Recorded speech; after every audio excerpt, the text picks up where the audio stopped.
बेइज्जती की डर से वो यहाँ नहीं आता, बेइज्जती की डर से मैं नहीं बोलता, बेइज्जती की डर से वो चला गया, बेइज्जती की डर से हम नहीं खेलते हैं। इन जुमलों में हम बोल रहे हैं बेइज्जती की डर से।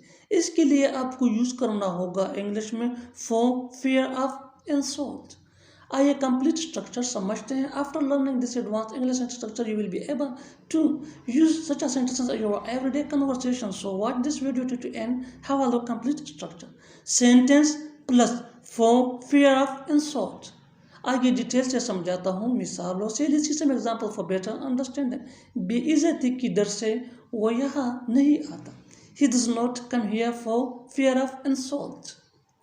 He does not come here for fear of insult. बेइज्जती की डर से मैं नहीं बोलता। I don't speak for fear of insult. I don't speak for fear of insult. बेइज्जती की डर से वो चला गया, बेइज्जती की डर से वो चला गया। He went for fear of insult. He went for fear of insult. बेइज्जती की डर से हम नहीं खेलते हैं। We don't play for fear of insult.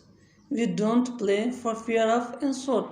और आखिर में ये सेंटेंस आपके लिए कमेंट सेक्शन में इसका जवाब ज़रूर देना। Keep this point in your mind that advanced English sentence structures are very important for spoken English. So learn and practice this advanced English sentence structure as much as possible so that you can gain an fluency that can take you from basic to advanced level.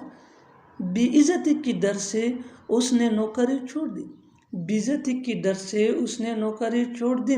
Subscribe English PS for more advanced English sentence structure. Thanks, Manana.